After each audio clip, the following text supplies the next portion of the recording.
Hey guys, welcome back. Thank you for showing up. I'm here talking to Loraine. Hello. She's one of my OG clients. Uh, um, been around since July of 2024. Has done an amazing job.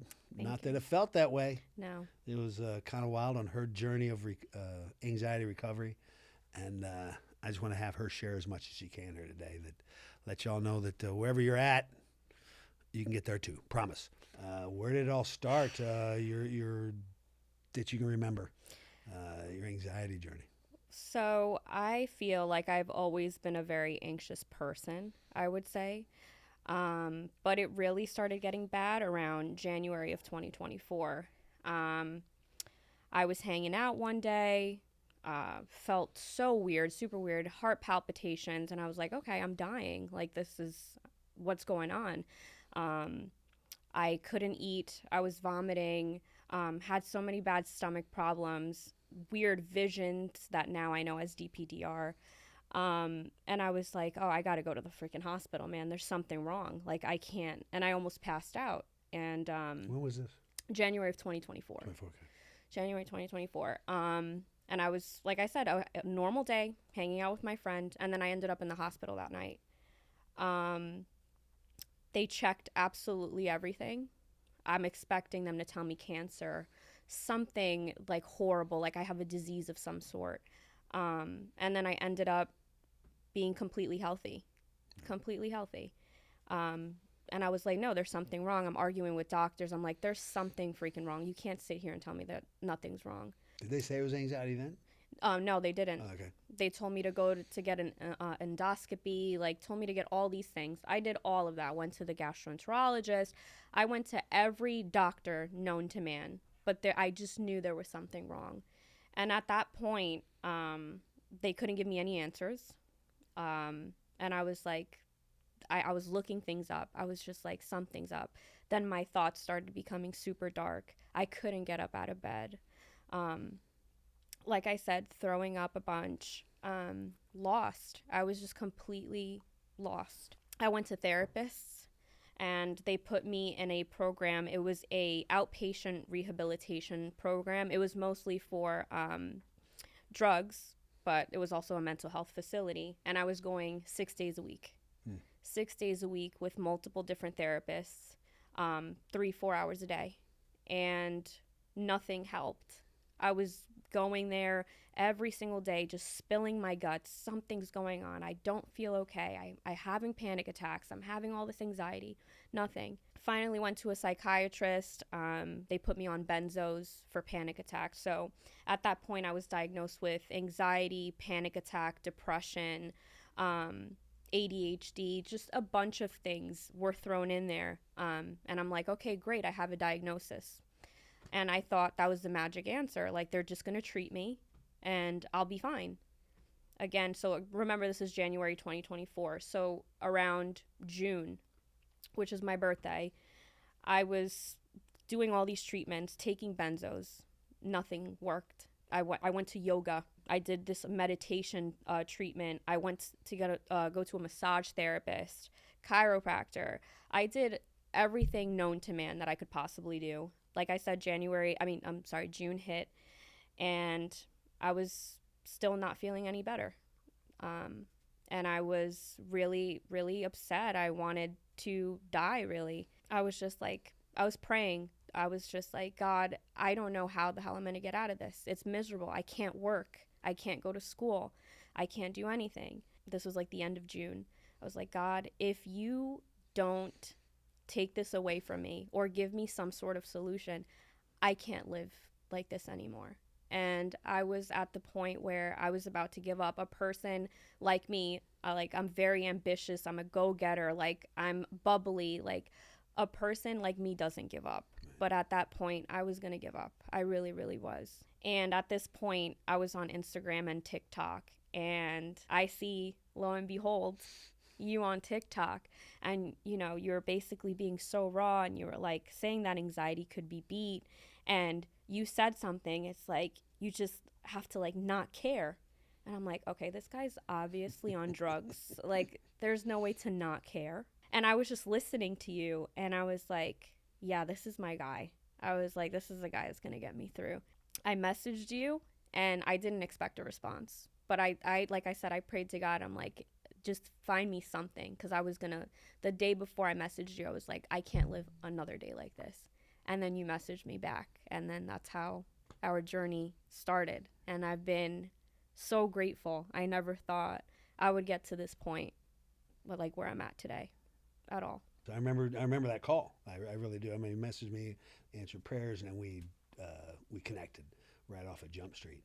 And he's like you said, you tried everything. What was some of your top symptoms? You'd say. I mean, obviously your thoughts had become because of the symptoms, right? Yes. That you were getting overwhelmed with. What were you dealing with? So I was having panic attacks every single day, probably 3 to 4 times a day. I had really bad gastro issues, so I was vomiting, diarrhea, insomnia, like I could not sleep for the life of me. I was feeling. I remember that. That was one of the first things that you fixed. Yeah, Remember? it was. Yeah. It was. I had DPDR, depersonalization, derealization, crazy amounts. How would you explain how that felt? So DPDR sort of feels like an outer body kind of experience. It feels like you're watching yourself from a video camera. Like that's the best way I can describe it. Like nothing feels real. You look at your hands, you don't feel like you're a part of this world. And it's very scary because it feels like you're going crazy. You think you're psychotic. You're going to go through a psychotic break. Right. And even your thoughts don't feel like they're you. So it's very interesting, but it's very scary. It's just one of the scariest things that I experienced for sure. It's that thing, just nothing, everything felt off. Yes. It's just light, sound, time, people, everything. Just I couldn't, I wasn't smart enough to see. I felt like I was watching a video, but it's just so wild.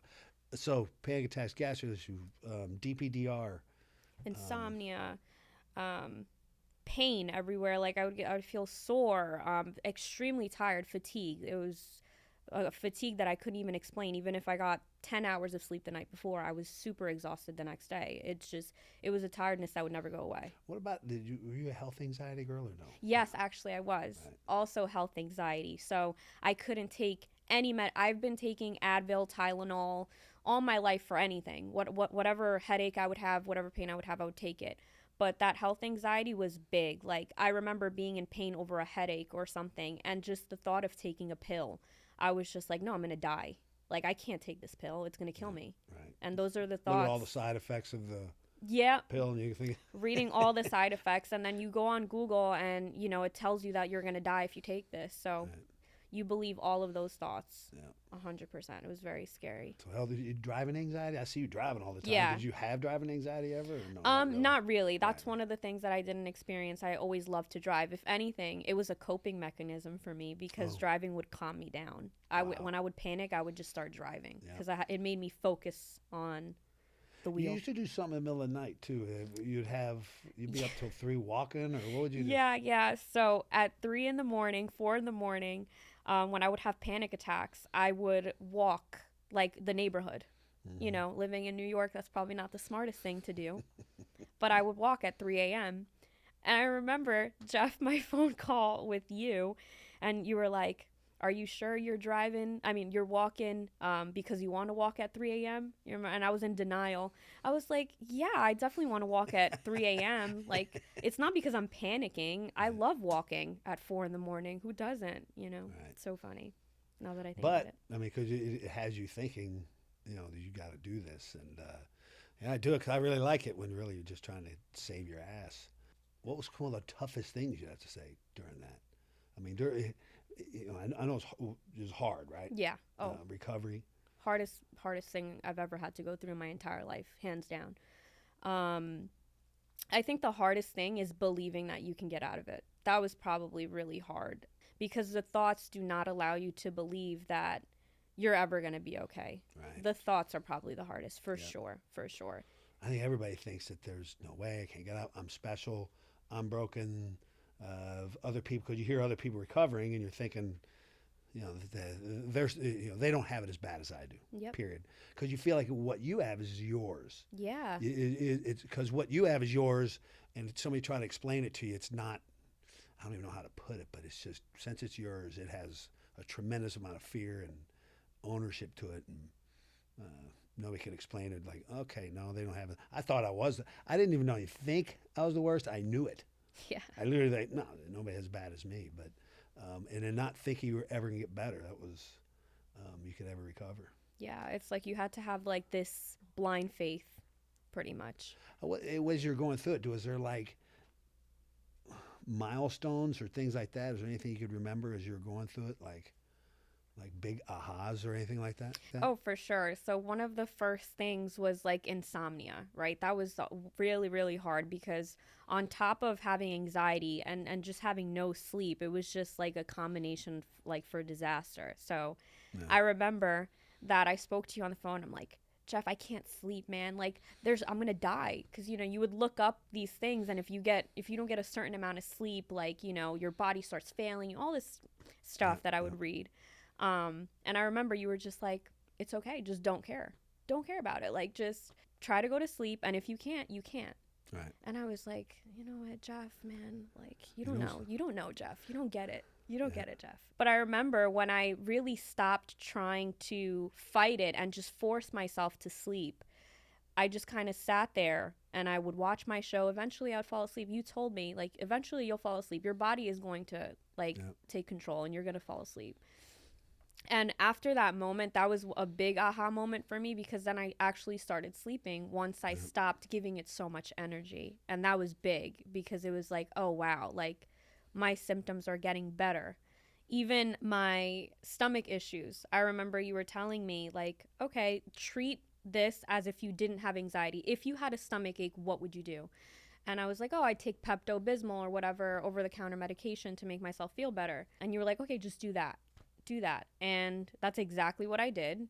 And even the stomach symptoms, like they started getting less and less and less. And now I don't even experience it anymore. It's like a normal person Yeah, would. Right. normal. Rather than 24/7, 7 days a week. Yeah, it's one of the hardest things. One of the best things you did was like, okay, what do I got to do? What direction? You'd say, look, okay, on the sleep thing, change your response to it. Because before it's a think, where you changed, you deployed the response of, okay, you practiced it enough to where like, okay, if I sleep, let's go. And you were great at doing that. And within a couple of weeks, I remember you saying, Jeff, I got some sleep last night. Sure. We're so used to thinking the insomnia just keeps, if I don't sleep, I'm screwed. And then you end up staying up all night. And then you're walking the streets in New York at 3 a.m. Yeah. In your recovery, you're way different than you were, right? From the difference between where you were and are today, is it pretty big? Oh, it's huge. It's huge. Experiencing these symptoms 24/7, along with the thoughts, again, not being able to sleep, not being able to go to work, not being able to go outside, it's crazy where I'm at now. So I'm in my graduate program. I work. I'm almost done. But there was a point where I couldn't do any of those things. Now I'm working. I'm under stress, like normal work stress, normal graduate student stress, and I'm handling it. And I never thought I could. I'm going on flights, something I would never do, man. I'm taking flights here and there. I'm not scared as much anymore. Like at all. I'm at the point where I'm just kind of like, you know what? I surrender to this. Like whatever fear I have, I'm going to do what I have to do. And if it comes, it comes. And I'm more, I wouldn't say carefree, but it feels that way. Like it's just more like it is what it is, Nice. And I handle life like that now. That's a big stretch from where we came in the beginning. Oh, yeah. That we were just 6 day a week outpatient. Yeah. 2 therapists on duty, and then you recovered during. You're in recovery during and getting your master's and an internship, right? Yeah. At the same time. Master's, internship, work. And employed. Yeah. Right. And employed, paying her bills, living in the city, a lot of pressure, relationships that you're dealing with life also. Oh, yeah. So a lot of people think they need to wait to recover, or I can't do this. And I would say one of the things you did is you did it, and you're on the 1 yard line now. You know what I Yeah. mean? When is it? When do you get December. December? Yeah, December, we're I there. graduate with Do my you even feel the master's. pressure anymore until December? Or is it like business as usual now? It's business as usual for sure. 'Cause I remember what made me Oh want yeah, it. every Yeah. time I'm just like, Jeff, I can't do this. Jeff, I can't do this. Jeff, and I'm already like, what, 2 more months? Yeah, 2 months. And you got this. And I'm almost done. Yeah. Never thought I would get through it, man. An amazing story. You've done it. You always had an amazing attitude during the whole thing, and I know there's a lot of tears. Oh yeah. You fought it. I definitely think that with this experience, like I can handle anything that life throws at me. Right. This is by far the worst experience I've ever had. I had a great community, like a great supportive community. I had great, like you, great. All these things really, really got me through. And just doing the work, putting in the work myself, believing in myself, knowing that I could do it, you telling me that I can do this, it made such a big difference because I know I can handle, honestly, anything. If somebody was in the shit, they're listening right now, what would you tell them? I would tell them, as much as those thoughts are super overwhelming, you don't believe you can do it, you definitely can. 100%. You could really, really do anything that you set your mind to, 100%. I would tell them to keep going. Don't give up. As much as you want to give up, it's possible. Recovery is possible. Baby steps, definitely. Celebrating your wins, no matter how small. Everything is a win as long as you're progressing. And with this, as long as you keep responding, you are going to recover. You're going to continue to recover. Every time you respond, you're recovering, no matter how it feels. It may feel horrible. It may feel like you'll never get out, but those baby steps, yeah, Yes, it feels the worst. for sure. But that's what I would tell people that are in this shit. And you're not alone. Oh, 100% you're not alone. There's Yeah, so that's the many truth. people. There's so many people that have this. I can't believe how many people I've encountered that I thought, like, wow, this seems like a normal person, you know? Yep. And it happens to everybody. It could happen to anyone. But again, as long as you're responding, you're going to recover. Yeah, that's awesome. So thank you so much. I love you. I know your family. Yeah. Literally, we've become close over the year and a half now. Has it Yeah, been? 2 and a yeah. half. Awesome. And so glad you got your life. And thank you for sharing. Y'all can get there too. But thank you, Loraine. Love you guys. Stay the course.